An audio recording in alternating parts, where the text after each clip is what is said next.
12월은 그렇습니다. 12월은 주 예수께서 베들레헴 그 위에 탄생하는 성탄의 절기다. 그래서 매년 우리는 12월만 되면 성탄. 그래서 12월 25일은 성탄 예배. 올해도 우리도 변함없이 25일 날 성탄 예배를 토요일 날입니다. 드립니다. 우리 중국 집사께서는 그날 찬송할 것을 미리서 준비하셔서 그래서 지금 카톡으로 다 보내주세요. 집에서 연습하고 그날은 와서 찬양을 드릴 수 있도록 4곡이도 좋고 5곡이도 좋고 혹시 또 그날 찬송하기를 원하신 분들은 또 우리 주집사나 임영기 집사한테 미리서 신청하셔서 준비하고 연습하시기를 주님의 이름으로 부탁을 드립니다. 주님께서는 베들레헴에 오셨습니다. 이 베들레헴은 떡집이라는 뜻이죠. 그리고 그분은 탄생하시자마자 구유에 눕히셨습니다. 구유는 식그릇입니다. 밥그릇입니다. 우리 어르신들이 말씀하시는 것이 있습니다. 밥이 보약이야. 그릇 안에 이 주식이 건강식이라는 것입니다. 보약이라는 것입니다. 아주 몸을 강화시킨다는 것입니다. 밥 잘 먹어야 돼요. 그러면 건강해집니다. 밥 잘 먹고 소화를 잘 시키면 보약 먹을 필요가 없습니다. 영양식 먹을 필요가 없습니다. 그것이 정말로 좋은 것이 주식이요. 그 주식 안에 이와 같이 놀라운 성분들이 다 포함되어 있다는 것입니다. 지금 패스트푸드로 아주 범람하고 있는 이 시대에 참으로 우리 조상들이 하신 말씀, 부모님들 하신 말씀이 참 의미 있는 말씀으로 우리들에게 와 닿습니다. 우리의 밥상을 보면 그 밥의 그 나물입니다. 건강한 식생활의 양식은 그 밥의 그 나물이 최고예요. 이것이 보약입니다. 여러분 사도들은 말이죠. 새로운 것을 추구하는 철학자들과는 달리 고착적이다. 똑같다고 한 말이에요. 그리고 반복적으로 복음만을 먹였습니다. 그 밥에 그 나물밖에 없습니다. 그 복음에 그 은혜밖에 없습니다. 그런데 그 복음이 그리고 그 말씀이 큰 영향을 끼치는 것입니다. 사람을 바꿉니다. 사람을 온전케 합니다. 사람의 약함을 강하게 만듭니다. 사람의 질병을 치유하고 온전케 하고 깨끗하게 할 뿐만 아니라 그 건강으로 하나님을 증거하는 삶으로 완전히 바꾸는 놀라운 역사를 이루십니다. 그렇기 때문에 복음은 어떤 상황 가운데서도 신묘한 묘약이다. 최신의 묘약이다. 신약이다. 그럽니다. 여러분 예수 그리스도는 언제나 오늘이나 그리고 내일도 영원토록 동일하신 하나님입니다. 그러니까 성경 구약 시대나 신약 시대나 바울 시대나 지금이나 똑같이 변함이 없으신 예수님, 그분은 말씀이고 그분은 이제 복음이고 그분은 우리의 보약이십니다. 그렇기 때문에 성경 말씀은 똑같은 말씀이어도 들을 때 그 순간에 그 영이 얼마만큼 그 사람에게 역사하느냐에 따라서 완전히 그 말씀은 지금까지 어떤 설교든 지금까지 내가 알았던 그런 성경 구절이 아니라 살아서 역사하는 생명의 말씀이고 치유와 회복의 말씀이라는 것을 우리가 알 수 있습니다. 예수는 역사다. 트리뷴 기자 리 스트로베일이 쓴 아주 베스트셀러입니다. 이 리는 말이죠. 예수님께서 조작된 인물이라는 이런 가정하에 계속해서 예수를 추적을 합니다. 그리고 취재를 합니다. 그러다가 그가 복음을 받아들이고 바꿔지는 놀라운 역사가 있었습니다. 그래서 그 제목을 예수는 역사다. 사실이다. 역사가 증명하는 것이고 그리고 실제하시고 사실이고 지금도 운행하고 있기 때문에 그렇기 때문에 그 기자는 예수 그리스도를 영접하고 그리고 완전히 그리스도인이 되는 그런 과정을 읽는 책입니다. 하나님은 말이죠. 죄 행대로 갚으시는 공의의 하나님이시다. 우리가 죄를 행한 대로 죄 대가만큼 갚으시는 하나님이시라는 것입니다. 그런데 하나님께서는 자기 백성들을 불쌍히 여기셔서 죄에서 구원하는 은혜의 길을 선택하셨다. 은혜의 방식을 선택하셨다. 만약 우리가 하나님의 은혜가 아니면 우리가 이곳에서 지금 이 시간에 이와 같이 하나님의 은혜의 말씀을 그리고 하나님께 영광과 찬송을 돌리는 예배의 자리에 있을 수가 없습니다. 아무도 하나님 앞에 나와 앉아 있을 사람은 하나도 없습니다. 그런데 하나님께서는 우리를 불쌍히 여기셔서 은혜의 방식을 선택하심으로, 그래서 이제 하나님께서는 우리들을 온전케 하여 주시기에, 그래서 주님께서는 성탄이 되신 것이, 성탄의 궁극적인 목적은 그렇습니다. 우리를 구속하기 위해서 오신 거예요. 하나님께서는 말이죠, 사람의 육신을 몸을 입고 처녀에게 잉태되고 나시는 것이, 성탄은 사람들마다 각기 받아들이는 것이 다 달라요. 같은 그리스도인이어도 상업적인 사람이 있는가 하면은, 세속적인 사람인가 하면은, 있는가 하면은, 참으로 성탄하신 그 예수 그리스도께서 왜 성탄하셨는가, 그것 때문에 참으로 더 깊이 예수를 알고 묵상하고, 그래서 그 놀라우신 성탄의 기쁨을 정말로 영 안에서, 우리 그리스도 안에서 똑같이 함께 기뻐하고 즐거워하는 그런 모습을 가진가 하면은, 성탄을 맞았으니까 내가 선물을 주고 받아야 되고 세상적인 어떤 그런 유의와 연락 가운데 빠져야 된다는 그런 그리스도인들도 부지기수다라는 것을 알 수가 있습니다. 예수님께서 성탄하신 것은 이와 같은 세상적인 향락이나 우리의 즐거움을 위해서만 온 것이 아닙니다. 그분은 우리를 구속하기 위해서, 죄행도로 갚으시는 것은 심판의 공의의 주님이 아니라 그것을 은혜 가운데서 구속하고 용서해주고, 그래서 하나님의 자녀를 만들기 위해서 이같이 하나님이 육신의 몸을 입고 이 땅 가운데 태어난 날을 성탄일이라, 탄일이다, 이렇게 우리가 정의를 하고 있습니다. 동정녀에 의해서 성탄으로 성령으로 잉태된 아기는 태어나셨고, 그리고 그분은 인생을 사시다가 십자가에 못 박혀 죽으셨고, 그리고 그분은 부활하셨고 승천하신 후에 믿는 자들 안에 그 주님께서는 오셔서 구속을 이루셨고, 그리고 구속을 이루고 계시고, 그리고 계속해서 구속을 이루어 가시는 분이다. 구속은 한 번으로 끝난 게 아니에요. 우리는 예수 그리스도 안에서 구속되어 있는 자예요. 날마다 그 구속 안에 있는 자예요. 그래서 주님의 그 구속에 놀라운 그 은혜를 날마다 우리는 누리고 사는 자들입니다. 코로나19 팬데믹이라고 합니다. 아주 유행이, 전염이 아주 극성스러운 상태를 말하고 있습니다. 사망의 공포로 몰아넣고 있는 오늘 사는 우리들에게 주께서 믿음을 요구할 뿐만 아니라 구원을 약속해 주셨습니다.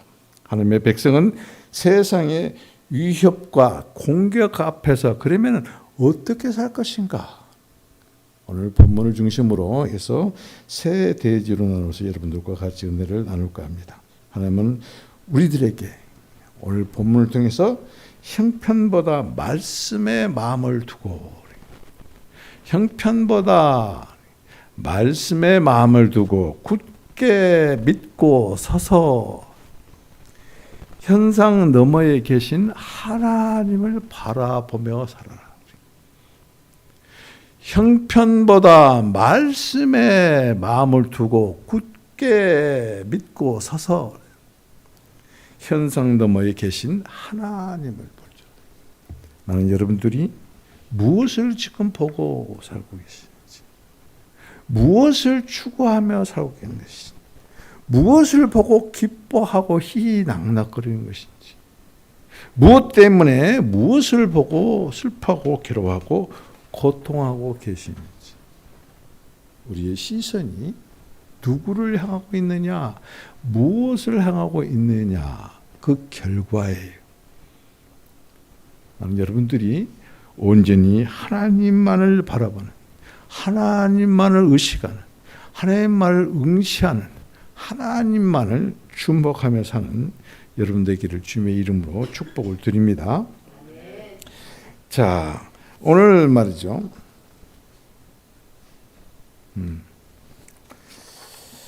오늘 1절, 2절은 이 이스라엘의 그 위난 가운데 있는 아주 위태한 국난 가운데 있는 바람 앞에 촛불과 같은 풍전 등막과 같은 그런 상태에 있는 이스라엘의 그런 현상을 지금 말하고 있습니다.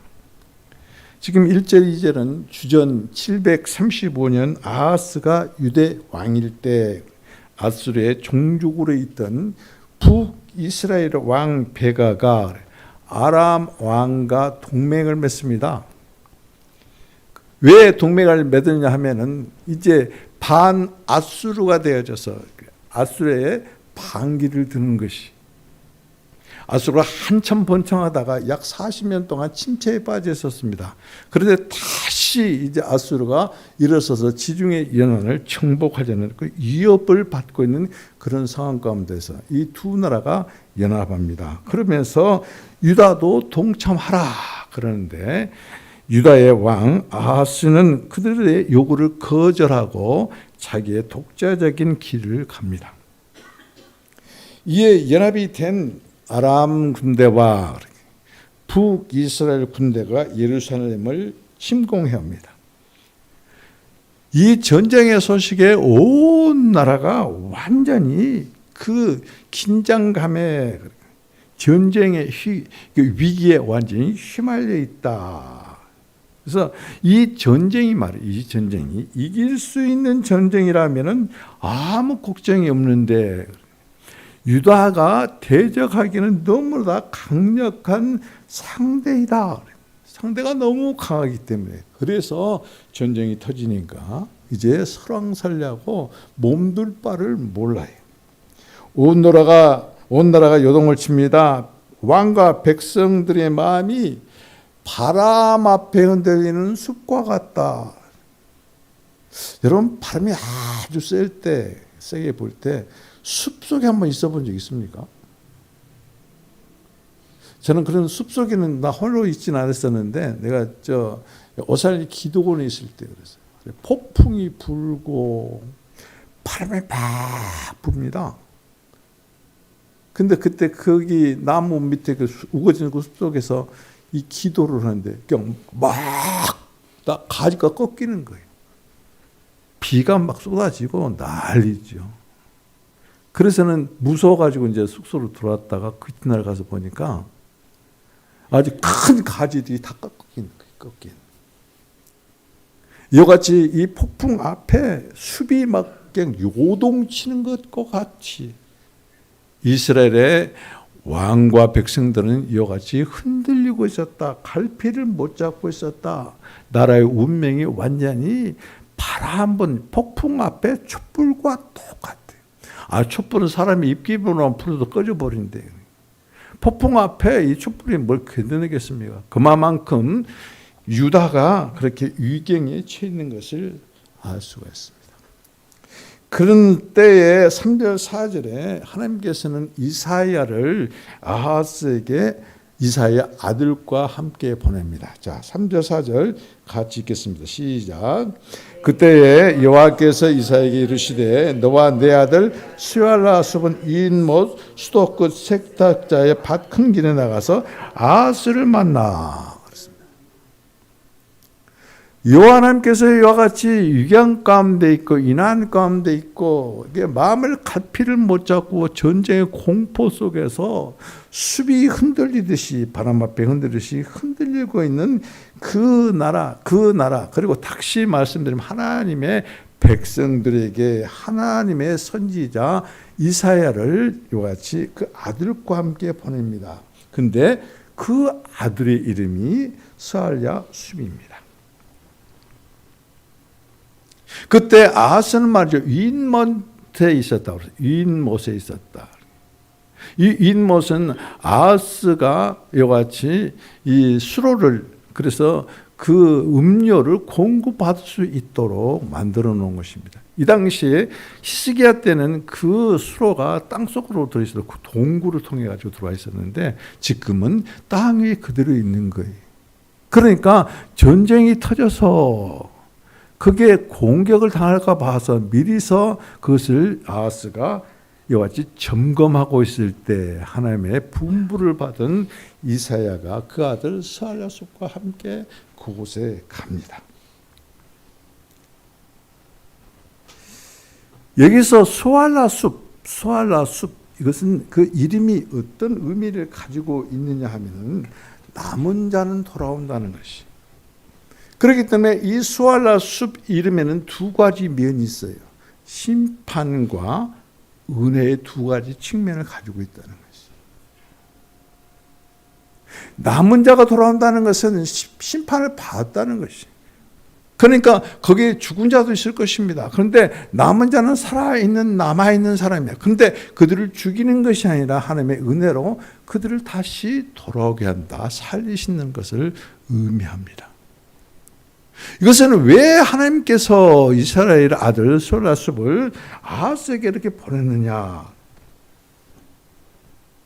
아마 스알랴 숲이라는 이 이름을 부를 때마다 하나님은 심판의 주님이며 그러니까 죄를 절대 간과하지 아니하시는 분이다.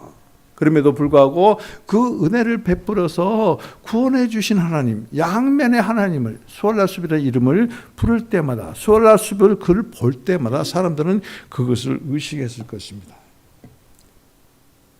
아하스에게 이같이 보낸 것은 뭐냐면 가식적으로 그래요. 실질적으로 눈에 보이는 그 현상대로 알고 느껴라 하는 거죠. 스알랴 숲을 통해서 하나님은 심판은 하나님이요 또한 하나님은 남은 자를 돌아가게 하는 구원의 하나님, 은혜의 하나님이라는 것을 보여준 거예요. 보여주는 거예요. 스알랴 숲을 통해 가지고 하나님이 아하스 너에게 어떠한 마음을 가지고 계시는가? 내가 우상을 숭배하고 너를 따라서 백성들이 우상을 숭배함으로 말미암아 이 동맹군 연합군을 보내서 너를 치겁게 만들었지만은 그리 심판이 그러나 너는 두려워하지 말라 놀라지 말라 삼가 그리고 조용하라 그러면서 이 스알랴 숲을 그 하나님께서 아하스에게 보내는 것입니다. 이제 은혜로 너를 구원해 주겠다. 너를 지켜주겠다. 너를 도와주겠다. 그런 의미적인 상징적으로 이와 같이 스알랴 숲을 아하스에게 보내준 것이. 이것이 보냈을 뿐만 아니라 삼가 조용하라 두려워 말며 낙심하지 말라. 그러고 이와 같이 4절에서 말씀하고 있는 것을 우리가 알 수가 있어요. 자, 4절 한번 봅시다. 같이 읽겠습니다. 그에게 이르기를 너는 삼가며 조용하라. 르신과 아람과 르말리아의 아들이 심히 노할지라도 이들은 연기가 나는 두 빌갱이 그루터기에 불과하니 두려워하지 말며 낙심하지 말라.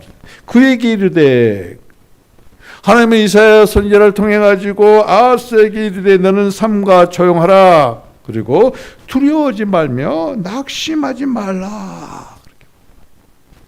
지금 전쟁에 터져가지고 왕과 백성들이 마음이 얼마나 흔들리든지 그 흔들림이 꼭 숲속에 바람이 불 때 숲이 흔들리는 것처럼 그렇게 요동치고 있는 그런 상황 가운데 너는 삼가 조용하라. 두려워하지도 말고 그리고 낙심하지도 말라. 그렇게 말씀하고 있는 것을 볼 수 있습니다. 삼가 조용하라. 그것은 섣불리 말하지도 말고 섣불리 행하지도 말라는 뜻이. 우리는 말이죠. 무슨 일을 당하면 아주 그냥 요동을 칩니다. 요란합니다. 지금 이것은 아하스에게만 그리고 이 당시에 유대 백성들에게만 하나님께서 말씀하신 거 아니라 너희가 무슨 일을 당하든지 어떤 고난 가운데 있든지 그리고 어떤 위기한 가운데 있든지 섣불리 말도 하지 말고 섣불리 행동하지 말라라고 지금 우리들에게 하신 말씀입니다. 과거의 말이 아니. 삼가 조용하라. 이것은 우리의 외면적인 표현을 나타내요. 외적인 거예요. 삼가 조용하라. 함부로 섣불리 말도 하지 말고 행동하지 말라. 이게 외적인 표현이에요. 그러면서 두 번째는 두려워하지 말며 낙심하지 말라. 이같이 삼가 말하지 말고 삼가 행하지 아니하도록 하는 것은 내면에 이와 같은 것들이 이와 같이 전제가 돼야 돼요. 그것은 뭐냐면은 내면적으로 우리의 마음에 두려움과 낙심이 없는 상태가 된다. 내적 상태를 의미하는 것입니다. 우리는 말이요, 마음의 생각을 말하고 행동합니다. 내 마음 안에 가득한 것들이 표출되고 표현되는 것을 볼 수가 있어요. 내 안에, 여러분 안에 두려운 마음이 가득하고 낙심한 마음이 가득하면은 그러면 삶과 조용히 하고 싶어도 그러지 못합니다. 섣불리 말하지 말고 행동하지 말라. 그렇게 하나님의 말씀에서도 어쩔 수가 없어요. 그런데 참으로 내 안에 믿음이 있으면은 참으로 하나님의 말씀이 너는 두려워하지 말고 그 다음에 낙심하지 말라고 말씀한 그 말씀을 그대로 받아들이면은 그러면은 우리가 섣불리 말하지 않고 섣불리 행동하지 아니한다. 여러분 우리가 그러죠. 지금까지 쌓은 공적들을 말 한마디에 다 무너뜨려 버린다고. 그놈의 입주댕이 때문에 복이 다 날아갔다 막 그러죠. 그러니까 얼마나 우리 입이 무거워야 되는가, 말이 얼마나 중한 것인가를 알아야 돼요.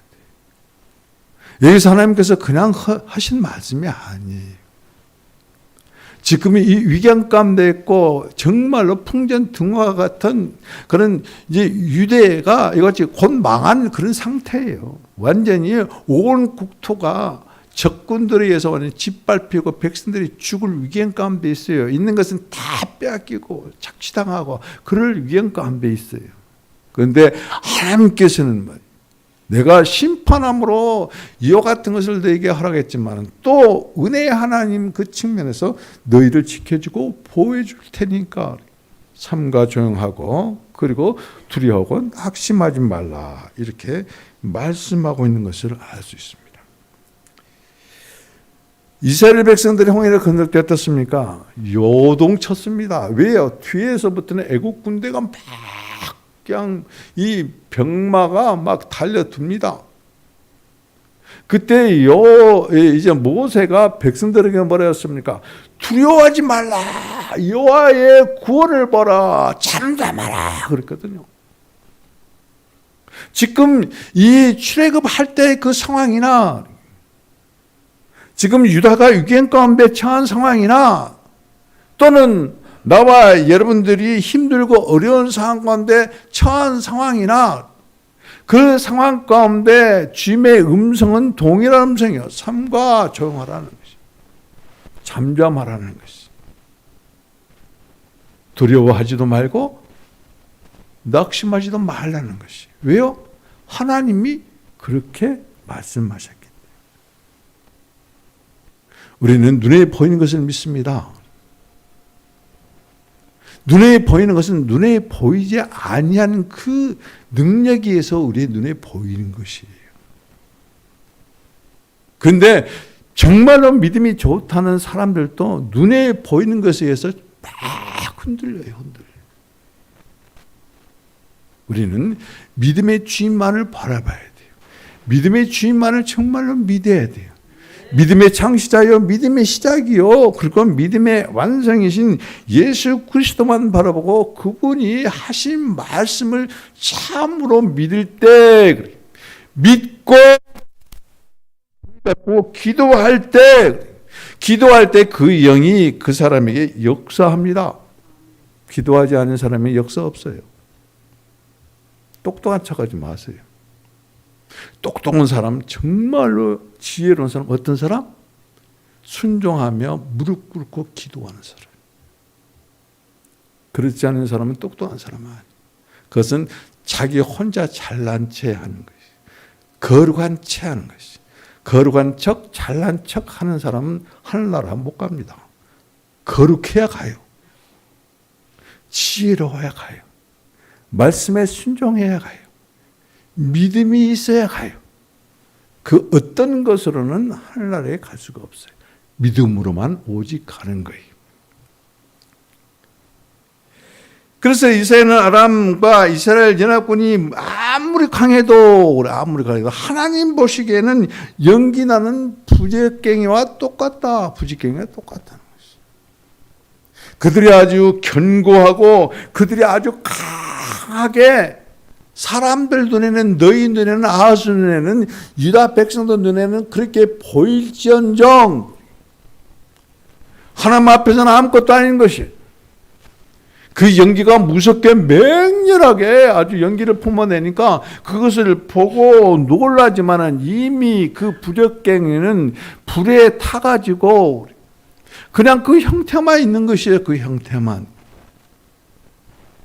아무리 숯불이 맹렬하게 열을 품어내더라도 그게 타고 없어지면은 그냥 죄밖에 없어요. 그것과 똑같다는 것이. 참나무가 그대로 있을 때는 정말로 단단합니다. 그러나 불에 탔을 때 그 숯은 말이죠. 그냥 부서지는 거예요. 그대로 없어지는 거예요. 하나님의 눈에 보이기에는 지금 아람 군대들이나 북이스라엘 군대들 이것들이 이와 똑같은 그런 형태다. 그러니까 너희는 삼가 조용하라. 너희는 두려워하지도 말고 낙심하지도 말라고 그렇게 말하는 것이. 그런데 지금 이스라엘은 아직도 그것을 하나님을 그리고 하나님의 말씀을 믿고 받아들이지 아니한 상태인 것을 우리가 알 수가 있습니다. 여러분 겁먹지 마십시오. 잠잠하십시오. 담대하십시오. 어떻게 잠잠하고 담담할 수 있어요? 하나님을 믿으십시오. 하나님께서 하신 말씀을 그대로 믿으십시오. 어이구 내가 지금 죽을 지경인데 그건 내가 여기서 한 발짝만 넘어지면은 이제 완전히 망할 것 같은데 망하라고 하십시오.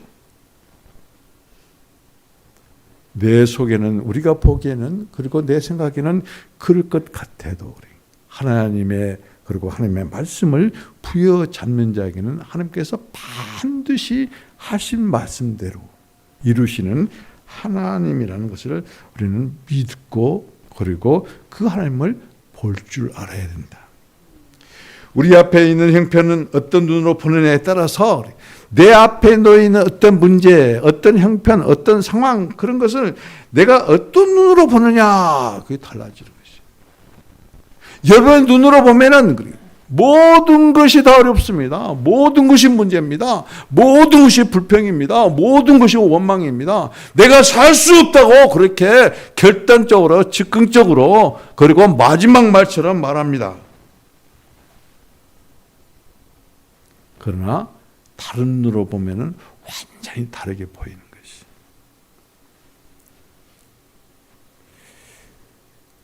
여러분 이 새벽에 그 메시지도 여러분이 나가지만은 예수님께서는 말이죠. 요단강에서 세례를 받고 올라오셨을 때 성령이 위로부터 임했어요. 근데 그 성령의 모양이 비둘기 같았다. 그 성령이 요한복음 1장에서도 보면은 어린 양의 위에 임했어요. 그래서 요한은 예수님을 어린 양으로 그리고 또 비둘기와 같은 성령과 함께하는 어린 양으로 그렇게 천가한 것을 볼 수 있습니다. 어린 양을 우리를 구속하는 것이. 성령은 그와 같이 비둘기는 그 구속받은 백성들에게 임하는 것이. 그런데 비둘기는 하나밖에 못 봅니다. 두 가지를 동시에 볼 수가 없어요.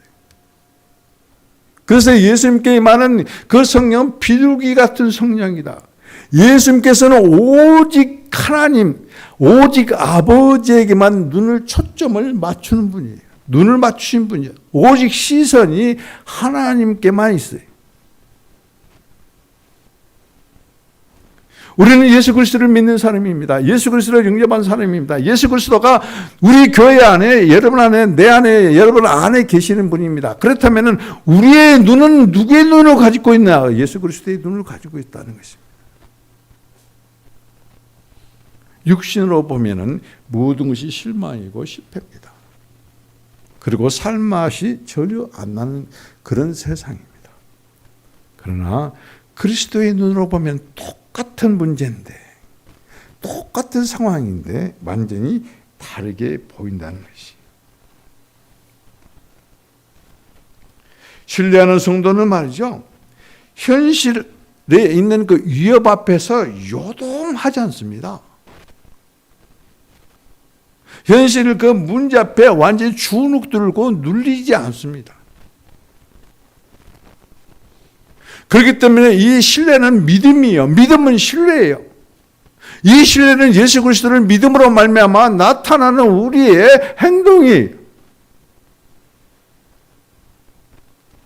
믿음은 보이지 않지만 우리가 신뢰하는 것은 얼마든지 우리가 삶 가운데서 드러나고 나타납니다.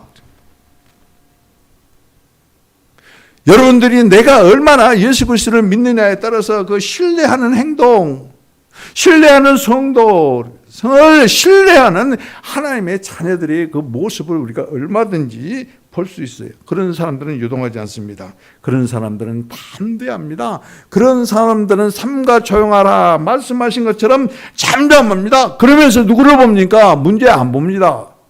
하나님 봅니다. 이것은 곧 왜 하나님을 보느냐? 하나님의 말씀을 마음에 둔 믿음이다. 하나님의 말씀을 마음에 둔 믿음. 현상을 보고 상황을 보는 것이 아니라 말씀에 마음을 두는 사람.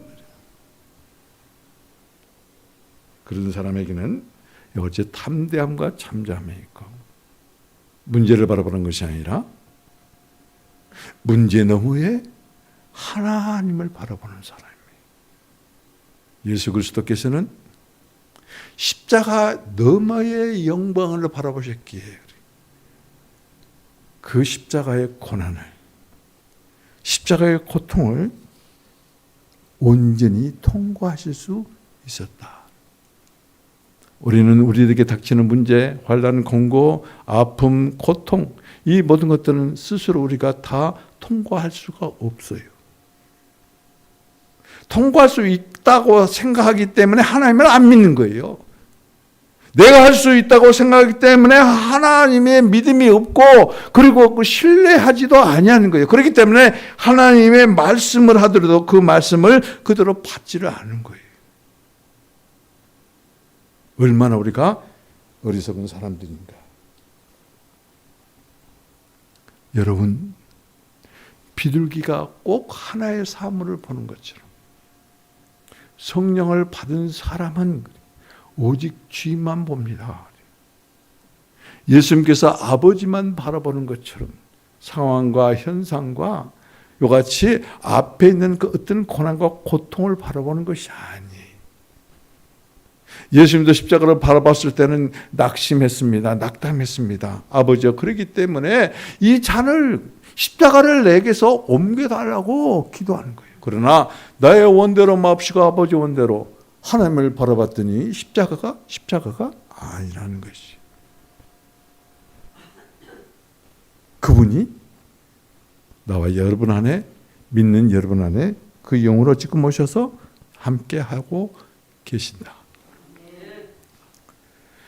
5절 9절입니다. 오늘 이와 같이 이 하나님의 말씀에 귀를 기울이면 하나님의 시각으로 이와 같이 세상을 바라볼 수 있을 뿐만 아니라, 이 연합군들이 말이에요, 유다를 점령해서 망하게 만들고 아예 아스를 폐위시키고, 그 다음에 여기에 보면은 디브에르 아들이라고 그러거든요. 다브에르 아들이라고 그랬거든요. 이 사람이 어떤 사람인가, 어디에 그런 근거가 없어요. 그런데 유추해서 해석할 수 있어요.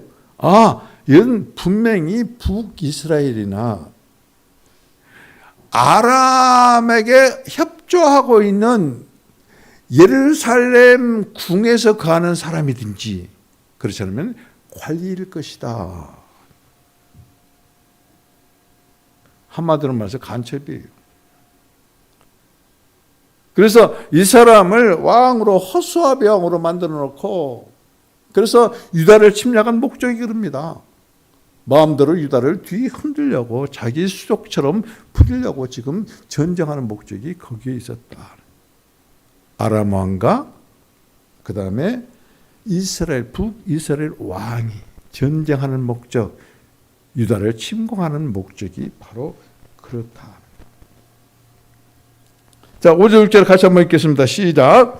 아람과 에브라임과 르말리아의 아들 악한 꾀로 너를 대적하여 이르기를 우리가 올라가 유다를 쳐서 그것을 쓰러뜨리고 우리를 위하여 그것을 무너뜨리고 다윗의 아들 그 중에 세워 왕으로 삼자. 그들의 전쟁의 목적이 딱 하나예요. 아하스를 폐위시키고 아하스 대신에 이게 다윗의 아들을 그들 이름도 없어요. 다윗의 아들을 이거 하사베의 왕으로 세워놓고 그리고 자기들이 마음대로 좌지우지하겠다. 유다 땅을 유다 백성을 자기들의 수족처럼 부려먹겠다. 딱 하나예요. 그런 와중에 있는 지금 전쟁 위협 가운데 있는 그런데 이들이 침투하고 그리고 공격하고 예루살렘 성을 공략하려고 하는 그 목적을 하나님은 알고 계신다는 것이죠. 누구는 모르는데 아하스는 몰라. 누구는 모르는데 이스라엘 백성은 모른다. 그래서 이들이 침공한 그 목적을 하나님께서는 이스라엘을 통해 가지고 아하스와 백성들에게 지금 알려준 겁니다. 이 말을 들었을 때 아하스는 얼마나 두렵고 떨었겠어요.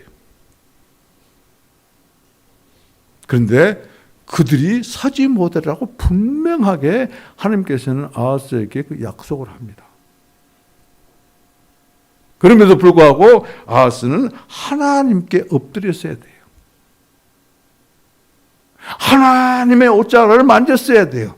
하나님의 손을 붙잡았어야 돼요. 그런데 그는 하나님을 멀리합니다. 배척합니다. 여기서 보면 하나님은 구원의 약속을 주신 것입니다. 이 말씀이 그래요. 구원의 약속을 주신 것이고 그리고 동시에 이 악한 꾀가 이같이 이놈들이 정말로 악한 꾀를 가지고 침공했다는 것을 지금 아하스와 백성들에게 전해주고 있어요. 그들의 이같이 침공한 동기, 목표, 그것이 무엇인가? 근데 여러분 여기서 잘 보십시오. 여기 보면은 아람과 에브라임과 르말리아의 아들 그랬거든요. 르말리아의 아들. 그런데 여기서 보세요. 에브라임의 르말리아의 아들 그것은 베가입니다. 베가. 그런데 이 왕의 이름이 베가인데 이 베가는 쿠데타를 일으켜가지고 왕이 된 사람이에요. 그렇기 때문에 여기에서 보면은 베가라는 이름이 없어요. 1절에 나오는 그 베가가 안 나와요. 이것은 곧 뭐냐면 이건 사람 취급을 아는 겁니다. 사람이 있는데 그래. 내가 지금 여러분 지금 여기 있습니다. 여기 저 김은호 집사가 있는데 내가 이렇게 김은호 집사를 지칭해서 말 김은호 집사님이 안수 집사님이 무엇이 어떻고 그렇게 이야기하는데 그 사람 앞에다 대놓고 얼마나 무시하는 거예요. 저 사람 그가 그랬대. 앞에다 대놓고 지금 그것과 똑같아. 왕으로 사람으로 취급하지 않냐는 거예요. 여기서 베가만 그런 것이 아니라 아람도 마찬가지로 이같이 취급하지 아니했다는 것을 그 이름을 거론하지 않아요. 그러면 뭐예요? 얼마나 무시하는가? 누가? 하나님이. 그런데 아하스는 그런 것들 앞에서 떤다는 것이. 왜 하나님께서 이같이 당당하게 말씀하시냐 하면은 말이죠. 그들의 계획은 절대 이루어질 수 없기 때문에 그래요.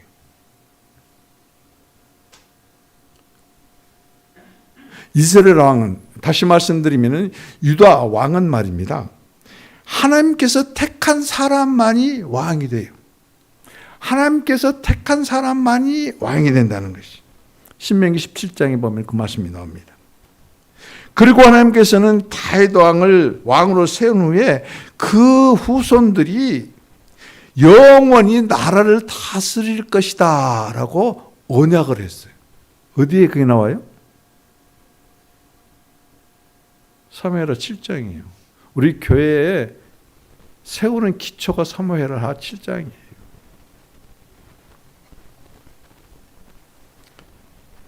그러므로 아람과 이스라엘 자신이 자신의 뜻에 따라가지고 임의대로 왕을 세우려 해도 하나님이 절대 용납하지 아니하신다. 지그들 마음대로 하나님의 뜻을 반해서 누구를 왕을 세우고 누구를 왕을 폐한다는 것은 하나님께 불경하는 것이다. 이것은 악한 꾀다. 악인들만 하나님께 이걸 대정하는 악한 꾀에 불과하다. 그러면은 이것은 무엇으로 보증합니까? 그들이 어떻게 왕으로 세울 수 없다는 것을 무엇으로 보증합니까? 하나님께서 허락하지 아니하시니까. 하나님께서 다윗과 언약했으니까 그것으로 부족해요. 어떻게 그들이 왕이 될 수 없습니까? 그건 바로 하나님의 말씀이에요. 하나님이 아니다 그러면 그건 아닌 거예요. 아무리 하려고 애를 쓰고 발버둥 쳐도 하나님께서 아니다 말씀 한 번만 해보면 그거 끝나는 거예요. 우리들이 얼마나 어리석은지 몰라요. 하나님이 아니다 그래도 아주 바등바등 그걸 합니다. 그걸 해서는 안 돼. 그래도 바등바등 합니다. 언제 그것을 해서 안 돼 그렇게 말한 적이 있냐고요? 여러분의 양심이 그걸 증거를 해요. 이래서는 안 된다는 건 빨간 양심이 여러분 안에서 분명히 증거함에도 불구하고 바등바등합니다. 그러니까 실패합니다. 그리고 원망하고 불평해. 하나님이 한 번 말씀을 안 된다 그러면 그건 절대 안 되는 거예요. 할 수가 없는 거예요. 하나님께서를 보증하는 거예요. 이 일이 절대 이루어질 수도 없고 일어설 수도 없다고 분명히 말씀하셨어요. 이것은 하나님께서 말씀하신 것이. 하나님께서 언약하신 것에 근거한 거예요. 그래서 말씀하셨기 때문에 그래요. 말씀하셨기 때문에 이들이 아무리 허수아비의 왕을 세우려고 하더라도 지금 폐역에서 하나님의 징벌을 받고 있는 아하스를 폐하려고 해도 하나님께서 아니다 그렇기 때문에 아하스는 폐하지 않는다는 것이. 지금 우리가 하나님 앞에 폐역한 짓을 많이 합니다. 그럼에도 불구하고 왜 우리가 지금 살아있는가?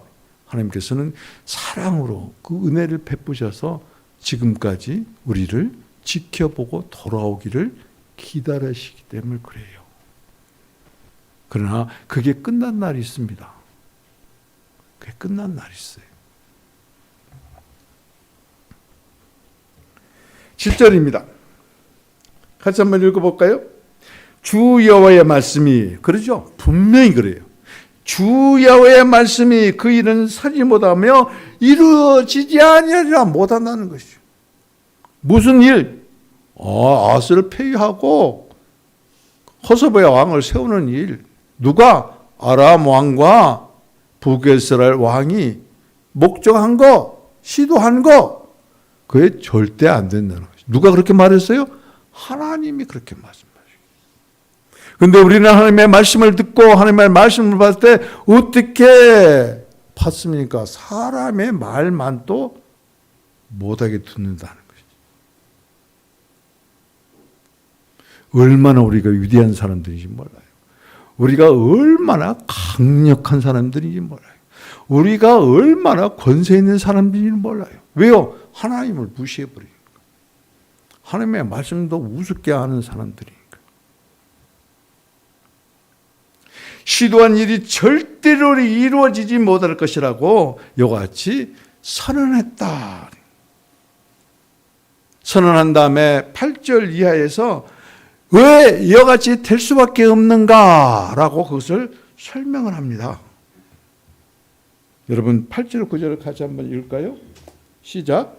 대저 아람의 머리는 다메섹이요 다메섹의 머리는 르신이며 65년 이내 에브라임이 패망하여 다시는 나라를 이루지 못할 것이며 에브라임의 머리는 사마리아요 사마리아의 머리는 르말리아의 아들이니라. 거기까지만. 아람의 머리가 어디라고? 다메섹이요. 다메섹의 머리는 누구라고? 누가 통치한다고요? 르신이. 에브라임은 말이죠. 북이스라엘을 대표하는 용어예요. 단어예요. 에브라임 지파가 북이스라엘 전체를 10지파를 대표하는 그런 지파였기 때문에 그래요. 그래서 에브라임 수도는 어디예요? 북이스라엘 수도는 사마리아예요. 사마리아를 누가 통치합니까? 사마리아 머리는 베가예요. 베가. 왜 하나님께서 이스라엘을 통해서 이와 같은 말씀을 하셨을까? 그렇다면 여러분 여기에서 유추해서 우리가 볼 수가 있어요. 여기서 다 끝난 다음에 분명히 이사야가 큰 소리를 외쳤을 것이. 어떻게 해요? 여기 아람이 말이지 다메섹의 머리고 사마리아 머리는 바가다. 그렇다면 예루살렘은 어떻게 되는 것인가? 유다의 머리는 예루살렘의 예수함의 머리는 다윗의 아들이다. 다윗의 아들이다. 하나님께서 통치하신다 하는 것이. 그런데 감히 너희들이 어떻게 유다를 예루살렘을 점령한다? 말도 안 되는 소리를 하지 말아라. 이루어지지 않는다. 절대 이루어지지 않는다. 하나님의 이길 왕이 이 땅에 없다는 것입니다. 하나님의 나라를 전복시킬 이 땅에 어떤 나라도 없다는 것이 그것을 말하는 것입니다.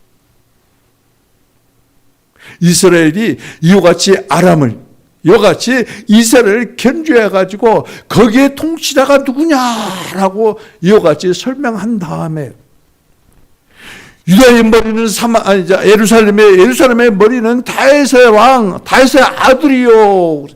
다시 말씀드리면은 하나님께서 직접 통치하는 나라다. 그런데 감히 누가 전복시키고 누가 유다를 이기겠느냐.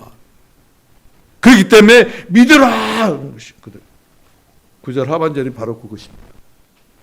뭐라고 되어 있어요? 굳게 믿어라. 만일 너희가 믿지 않으면 굳게 서지 못하라는 거지. 굳게 믿고 굳게 서라는 거지. 아수야, 지금 내가 하는 말을 깊이 듣고 그러고 믿으면 너는 절대 멸망하지 않냐고 너는 설 것이다. 배회되는 일이 절대 없다는 것입니다. 왜요? 하나님이 다스리기 때문에. 하나님이 함께 하시기 때문에. 그래서 임마누엘이 하나님, 이제 7절 이하부터는 이 말씀이, 10절 이하부터는 이 말씀이 나옵니다. 임마누엘이 뭐예요? 승리를 선포하는 것이요. 승리를 보장하는 것이요. 하나님이 함께 하시면은, 그러니까 하나님이 함께 하시면은, 하나님이 함께 하시면은, 승리가 보장된 것이. 여러분은 누구하고 함께 하십니까? 누구를 믿습니까? 말씀 안에 내 마음을 두십니까? 아니면은 굳게 믿고 굳게 서서 무엇을 바라봅니까? 믿음 있는 사람은 하나님을 바라보게 돼 있어요. 내 상황 안 봅니다. 내 형편 안 봅니다. 제가 목회하면서 정말로 큰 은혜를 받은 것이 이거예요. 때로는 나도 막 마음이 흔들립니다. 목사가 잘못하니까 교회가 부흥한대. 목사가 형편이 없으니까 교회가 부흥이 안 돼. 왜 내가 그걸 모르겠습니까? 자체 그런 것이 한두 번이 아닙니다. 그러니까 내가 속병이 들어가지고 지금 난립니다. 그런데 하나님을 바라보면 평화가 있습니다. 평강이 있습니다. 지금 21일탄 기도를 시작을 하면서 3주를 제가 기도로 준비를 하고 29일부터 시작한 거예요. 성령의 불이 임합니다. 성령의 능력이 임합니다. 오늘 이 시간에 이 말씀을 받는 중에 여러분들이 아멘 하면 돼요. 아멘 하면. 자, 따라서 한번 해봅시다. 맨. 자, 성령 불 받을지어다. 맨 하면 돼. 자, 다시 한번. 성령 불이 떨어졌습니다. 이게 믿음이에요. 믿음의 눈이 열리면은 여러분 지금 마음에 불타는 성령의 불을 볼 뿐만 아니라 여러분 몸 겉으로도 성령의 불이 타고 있는 것을 보입니다. 믿음이에요. 지금 이같이 기도 지금 일주일이 지났습니다. 기도를 시작하면서 제가 이 잠잘 때나 그리고 잠이 깰 때나 잠자리에 들었을 때나 이 책상에 앉아 있을 때나 계속해서 불탑니다. 주여 오늘도 말씀을 받는 중에 하고 성령 뭘 받으라 그러면 맨 할 때 우리 성도의 심령에 불이 떨어지고 그 불이 머리부터 발끝까지 성령의 불로 완전히 활발 타올랐어요. 그냥 타다가 꺼져버린 것이 아니라 맹렬하게 타서 불타는 성결교회, 불타는 예관교회, 불타는 여러분의 가정교회, 그래서 불타는 여러분들이 가는 곳마다 그 성령의 불이 번져서 거룩해지는 놀라운 역사가 일어나는 성도,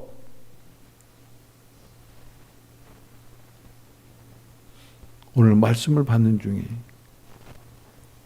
이 놀라운 하나님의 성령의 운행하심과 만지심과 역사하심이 여러분 삶 가운데서 실제적으로 체험되기를 주님의 이름으로 축복드립니다.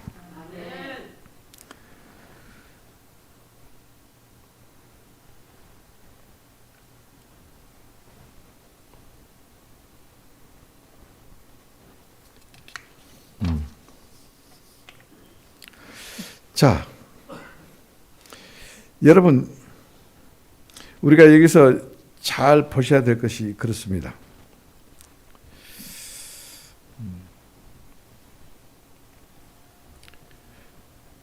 우리가 여기서 잘 한번 봅시다. 9절.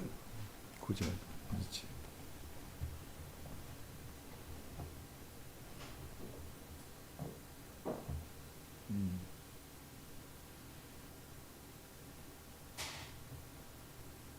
말씀이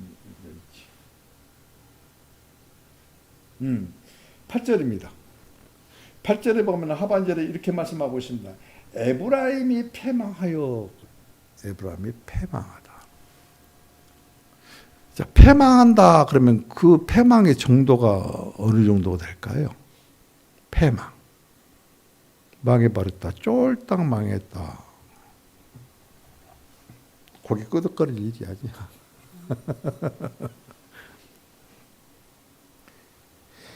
이 단어가 어마어마하게 무시무시한 단어예요. 보니까. 이 패망이 하타트라고 히브리어로 하타트라고 부서져서 산산조각이 난 상태를 부서져서 산산조각이 되어서 흩어져 버린 거예요. 부서질 뿐만 아니라 산산조각이 났을 뿐만 아니라 흩어져 버린 거예요. 그것은 무엇을 의미하냐면 민족이 다시 이루어 설 수 없을 정도로 철저하게 망하는 것을 말해요. 그리고 흩어져 버린 것을 말해요. 예루살렘을 침공한 후에 북이스라엘은 12년 후에 다시 말씀드리면 BC 주전 722년에 지구상에서 없어져 버립니다. 오래가지도 않았어요. 12년입니다.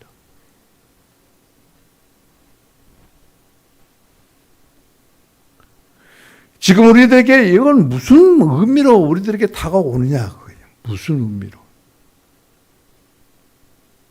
하나님의 말씀을 믿지 않으면, 하나님의 말씀에 순종하지 않으면, 그리고 하나님이 어떠한 분인 것을 이제 우리가 믿음에 굳게 서서 주님을 바라보지 아니하면은 산산이 부서져서 없어져 버리는, 북이스라엘도 없애버리는데, 북이스라엘은 뭐예요? 하나님의 백성이에요. 아브라함의 후손이에요. 야곱 족속들이에요. 하나님이 선택한 히브리인들이에요. 근데 그들이 하나님을 떠났기 때문에 그래요. 그들이 하나님을 섬기지 아니하고 우상을 섬겼기 때문에 그래요. 그리고 하나님께서 세운 왕을 자기 마음대로 폐위시키고 지가 하나님에 대해서 이와 같이 모든 것을 행하려고 했기 때문에 그래요. 지금 제가 여러분들께 말씀드린 것 중에 하나라도 여러분에게 해당이 됩니까? 돌아오시면 돼요. 무서울 필요 없어요. 떨 필요 없어요. 돌아오면 돼요. 엎드리면 돼요. 잘못했습니다. 이 한마디면 돼요. 용서해 주옵소서 구하기만 하면 돼요. 지금까지는 제가 살았습니다. 그러나 이제 기도 시작했습니다. 일주일이 지났습니다. 주님의 그 영으로 내게 오셔서 안으로 주님의 그 본질적인 생명의 영으로 충만하시고 위로 그 영을 덮어주셔서 능력으로 살게 해 주옵소서 기도하시면 돼요. 우리들에게 우리 교회에 지금 그 은혜를 주시기 위해서 이해가 가기 전에 하나님께서 이같이 기도하라 그렇게 시켜도 하나님보다 똑똑하고 잘나고 그리고 하나님보다 더 강력한 인생들이 얼마나 많은지.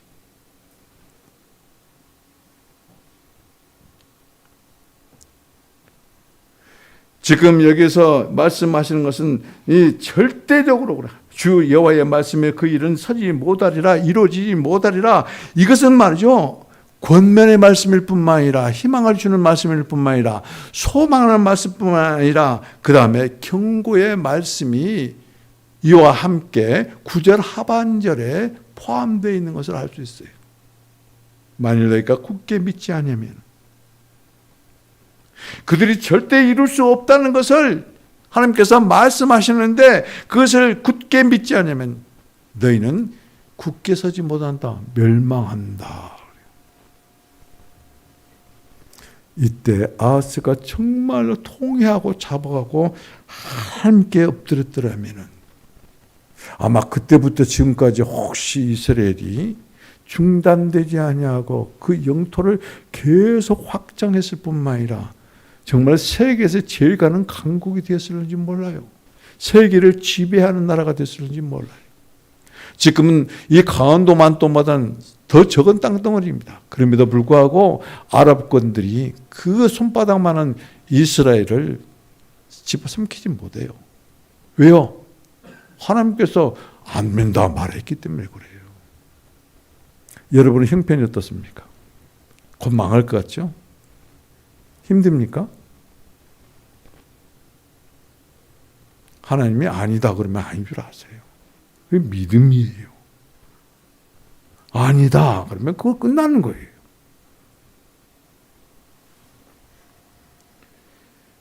믿지 않으면 무너집니다. 하나님의 말씀에 믿음으로 귀를 기울이는 사람에게는 견고하게 세워지는 놀라운 역사를 이루십니다. 이런 사람들은 흔들리지 않습니다. 무너지지 않습니다. 눈에 보이는 대로 살지 않습니다. 어떻게 살아요? 믿음으로 살아요. 믿음. 그런데 우리는 눈에 보이는 대로 산다는 것이 문제예요. 눈에 보이면 누가 옷 입은 것이 좋게 보이죠. 누가 가진 것이 좋게 보이죠. 그것도 견물생심이라고 그래서 그것도 사고 싶고 저것도 사고 싶고 이것도 누리고 싶고 저것도 누리고 싶고 왜 나에게는 이런 것이 없나? 왜 나에게는 이런 것이 없나? 눈에 전부 다 보이는 것들이. 그런데 믿음으로 사는 사람은 눈에 보이는 것에 절대 흔들리지 않습니다. 문제도 눈에 보이지 않습니까? 그 문제 때문에 흔들립니다. 아하스와 유대 백성들이 지금 이 두 연합군들이 와서 침공을 하니까 그게 되게 흔들린 거예요. 그런데 하나님도 안 보입니다. 그 말씀만 하시는 하나님은 절대 안 보입니다. 그러니까 무엇을 선택합니까?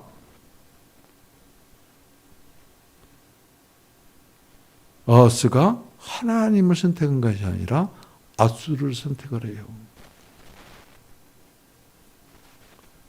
궁전에 있는 모든 금은 보화와 그것도 부족해서 성전에 있는 것까지 다 털어가지고 아수르에 보내요.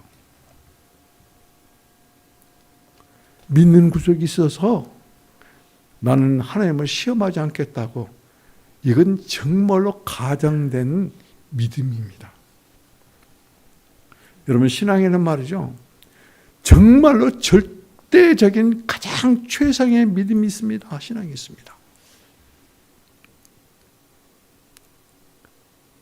그것은 어떤 것도 하나님에게 이같이 구하지 아니하는 것이요, 하나님의 도움이 없이도 되는 거예요. 하나님의 도움이 필요가 없는 것이 또 뭐가 있어요? 불신앙입니다. 하나님의 도움이 없어도 정말로 가장 최상의 믿음을 가지고 있는 사람은 정말로 하나님의 도움이 필요가 없어요. 그냥 하나님께 역사하니까. 그런데 또 반대편에 보면 불신앙자는 절대 하나님 도움이 필요 없어요. 정말로 하나님의 도움이 필요한 그러한 좋은 신앙을 가진 사람이 있어요. 기도원과 같은 사람이에요. 그것은 곧 뭐냐면 하나님의 소명을 분명하고 확실하게 알고 따르기 위해서 구하는 것입니다. 필요한 것이.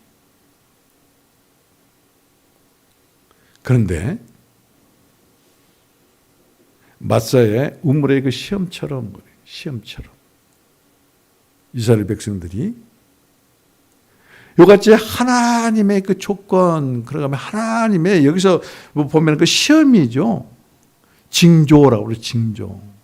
징조를 구하는 것은 하나님의 시험이에요.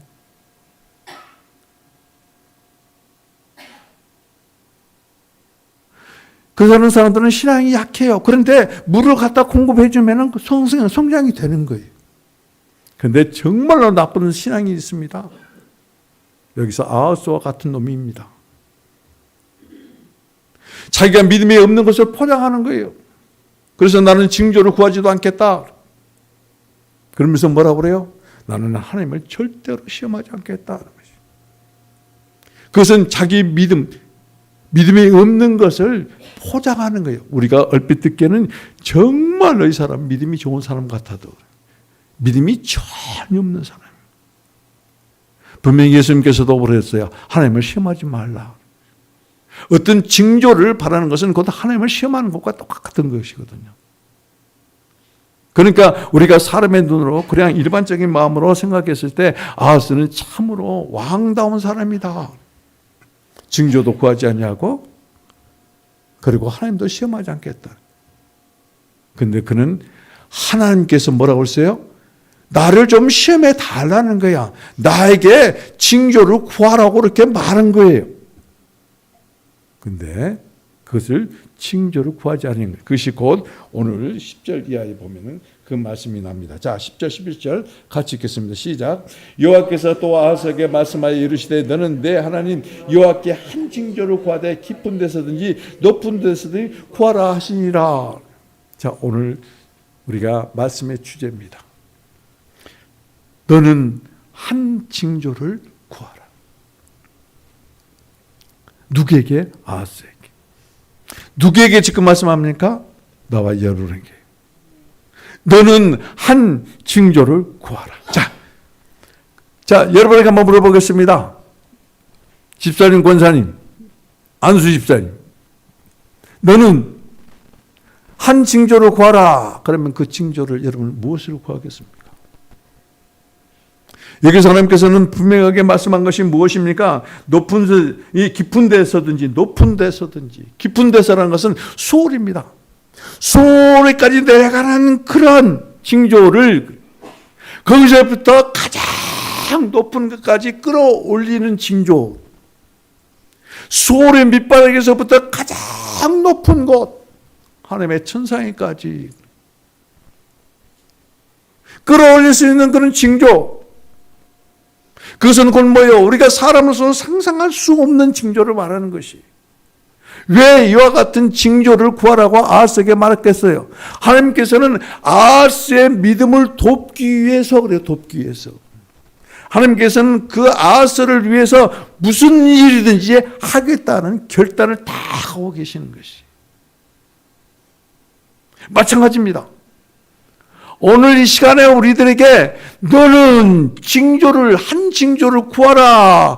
이것을 아멘으로 받고 믿음으로 구하면 하나님께서 우리의 믿음을 돕기 위해서 그 어떤 징조를 구하든지 우리에게 역사하신다는 이 보장이에요, 보장. 여러분도 어떤 징조를 구하겠습니까? 나는 딱 한 징조만 구했습니다. 성령입니다. 임마누엘 성령님이 내 안에 우리 안에 충만하시고 임마누엘 그 성령의 능력이 예방교회 위에 우리 성도들 위해 떨어지십시오. 부어주십시오. 이거 하나밖에 없어요. 임마누엘 성령님. 그분은 말이죠. 깊이도 높이도 넓이도 길이도 측량할 수 없을 뿐만 아니라 저울에 달아서 저울로서도 측량할 수 없는 분이. 임마누엘 하나님, 임마누엘 성령님, 임마누엘 그리스도. 임마누엘 그 성령이 내 안에 우리 안에 교회 안에 그리고 우리 위에 여러분 위에 교회 위에 임하시기만 하면 그것을 믿고 주님께서 구하라는 대로 그 징조를 구하는 자들의 입술을 통해서 그 믿음을 통해서 역사하는 겁니다. 성령 입으로는 성령을 구했지만 진정 어떻게 구해야 될 것인지 무슨 말씀에 의해서 구해야 될 것인지 성령의 기름 부음이 어떻다는 것을 지식적으로 알고 그 기름 부음은 곧 성령이라는 것을 알아요. 새로운 기름 부음은 날마다 성령이 내게 임하는 것을 말하는 것을 의미를 알아요.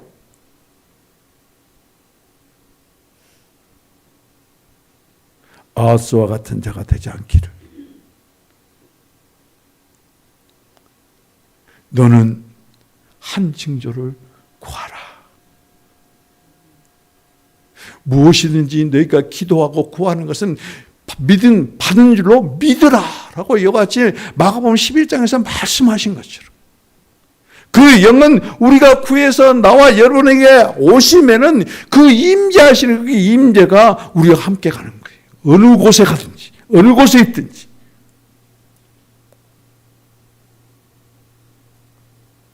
나와 여러분들은 이와 같이 주님의 임재가 내가 너와 함께 가리라. 내가 너와 함께 가리라. 이와 같이 출애굽기 33장 14절에서 32장 14절에서 그렇게 말씀드린 것처럼 33장이죠.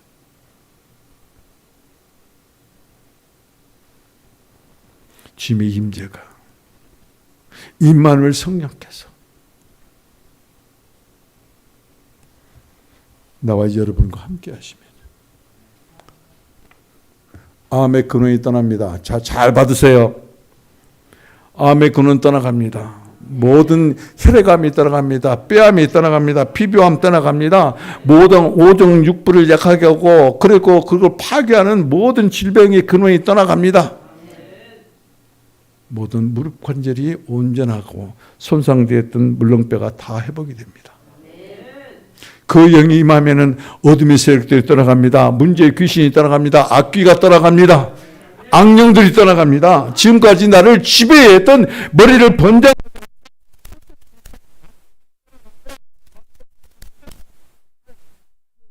경배하는 놀라운 역사가 일어납니다. 가능합니다. 그렇기 때문에 구해야 되는 것이. 지금 이 시간에 아멘 할 때 성령이 여러분 안에 거룩한 성령의 불이 여러분 심령 가운데 떨어져서 여러분 생각을 여러분의 감정을 여러분의 의지를 그래서 그 능력이 여러분 내면으로부터 역사하기 시작할 것입니다. 성령의 불을 받은 자 성령께서 말하심에 따라서 말하는 능력이 임하는 것을 말씀드리면은 나와 말씀을 주시는 것이 하나님의 말씀을 받는 자 샛별처럼 여러분 심령 가운데 떠오릅니다. 샛별처럼 떠오릅니다. 그리고 그 햇별처럼 떠오르는 말씀이 입에 즉각적인 말씀이 돼서 그 말씀을 선포할 때 말씀대로 이루어지는 놀라운 역사가 일어납니다. 그건 내가 아니에요. 그건 여러분도 아니에요. 여러분이 선포한 말씀이에요. 임마누엘 성령이에요. 불같은 성령이에요. 불같은 성령의 그 말씀이에요. 그 말씀이 역사하는 것이.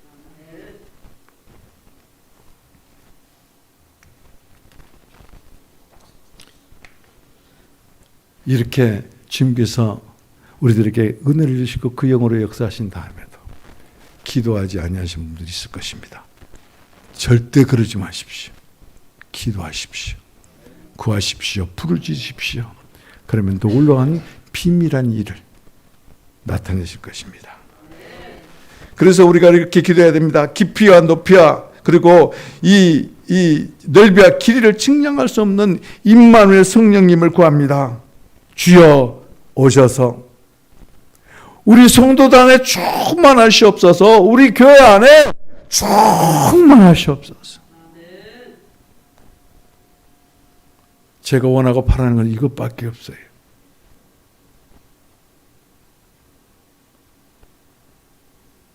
하나님께서 제게 원하고 바라는 것이 이것밖에 없으시더라고요. 이 일 외에는 더 큰 일이 없습니다.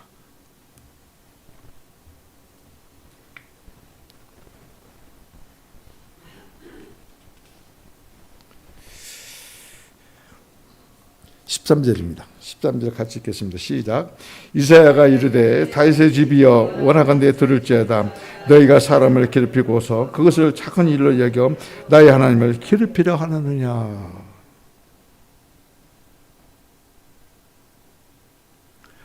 지금 여기서 아하스가 그럽니다.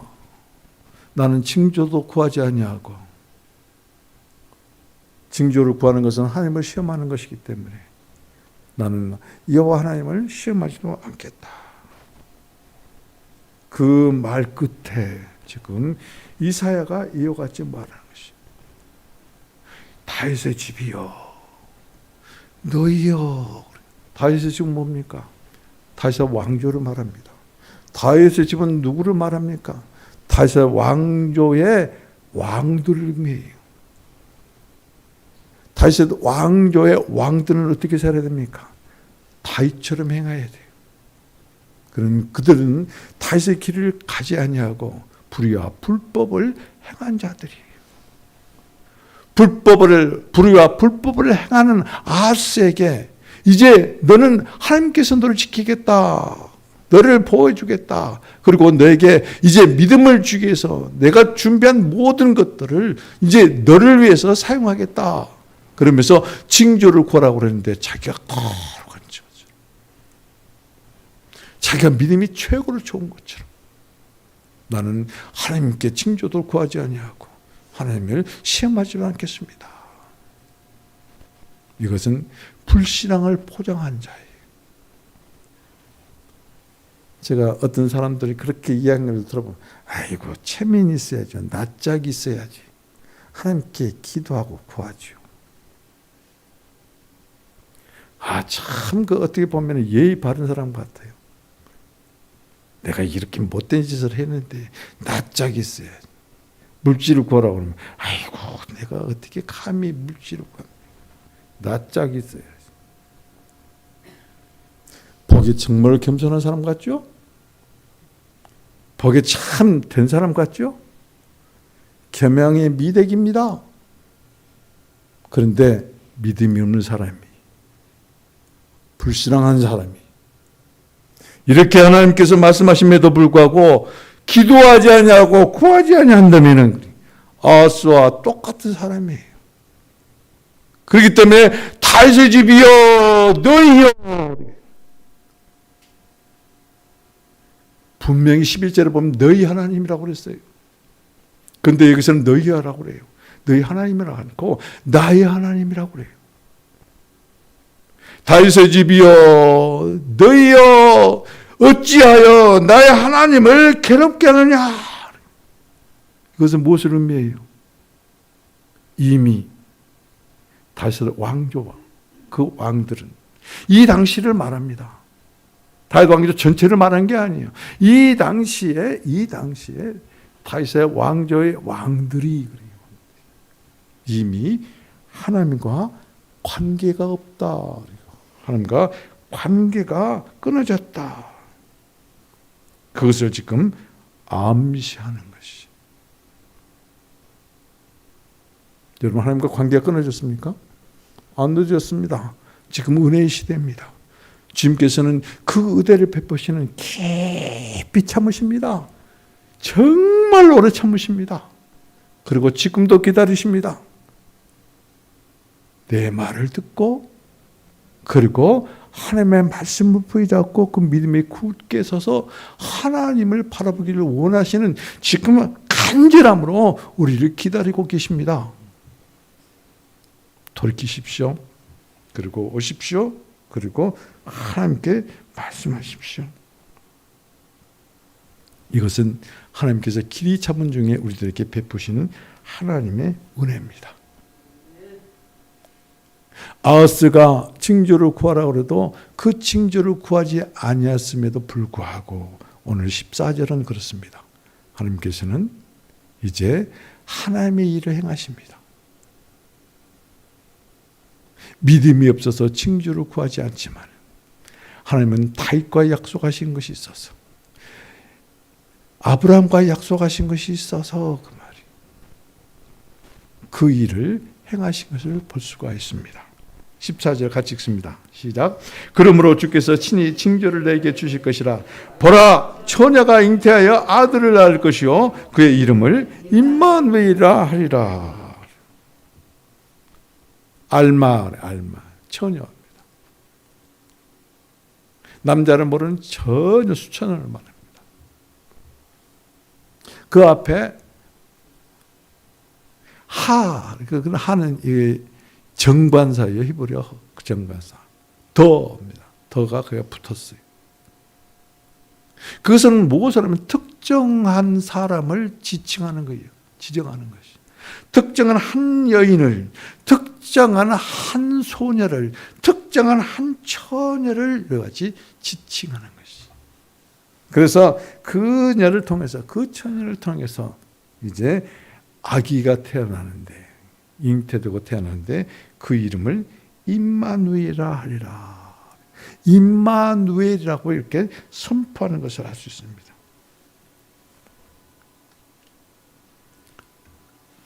성탄은 아기 예수, 그분은 임마누엘이에요. 임마누엘은 무슨 의미라고요? 하나님께서 함께 있다. 그리고 하나님께서 함께 있을 것이다. 라는 뜻이. 지금만 하나님께서 함께 있는 것이 아니라 장래에도 하나님께서 함께 하신다. 세상 끝날까지 너와 함께 하리라. 세상 끝날까지만이 아니에요. 새 예루살렘에서도 하나님은 분명히 우리와 함께 하십니다. 영원토록 함께 하시는 분이.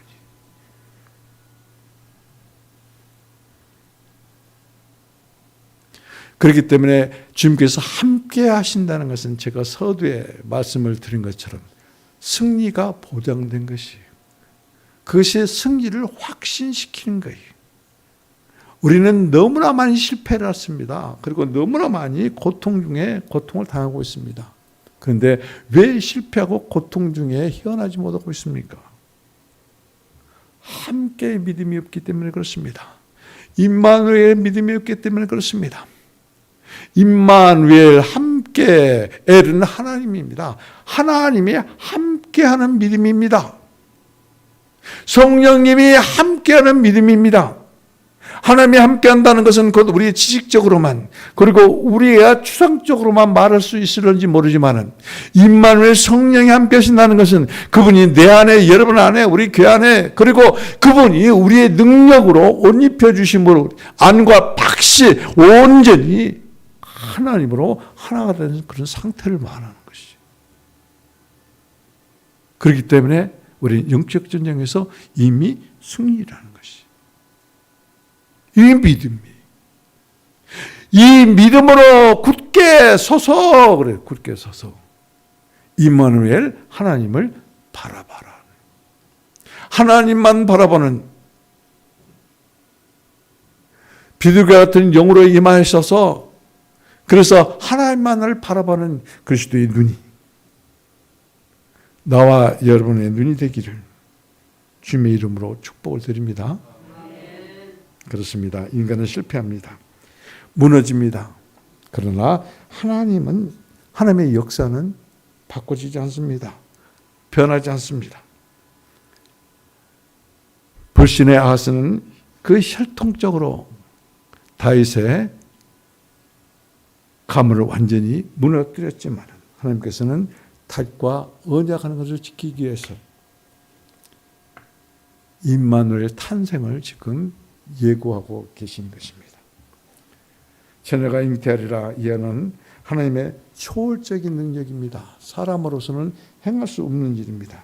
하나님의 일은 인간의 한계를 완전히 뛰어넘습니다.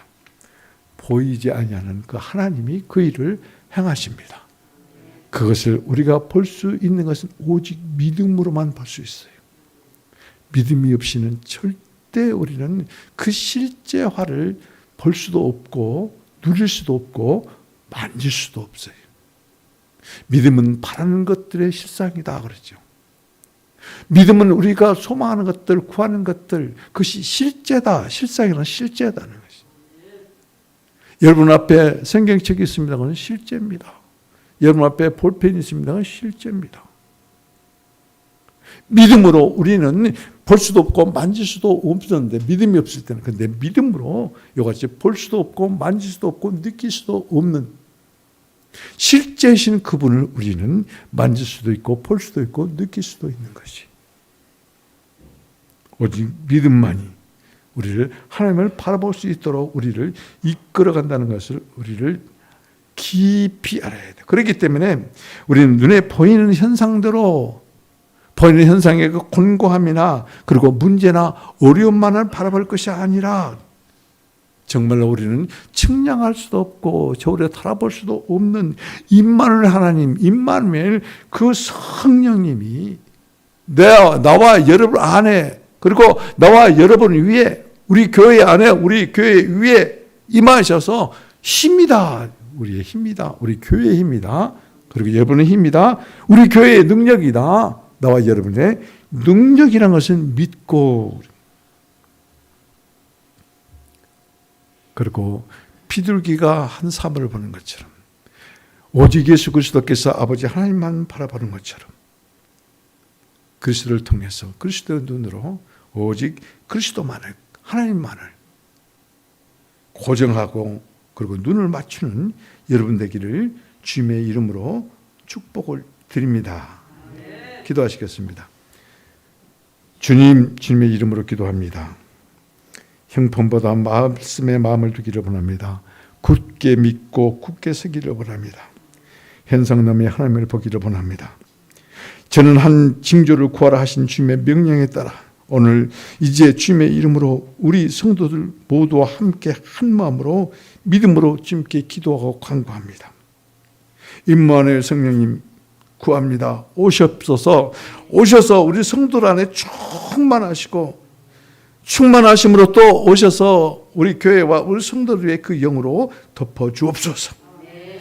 주님의 교회가, 주님의 성도가 이와 같이 거룩한 성령의 불로 불타기를 원합니다.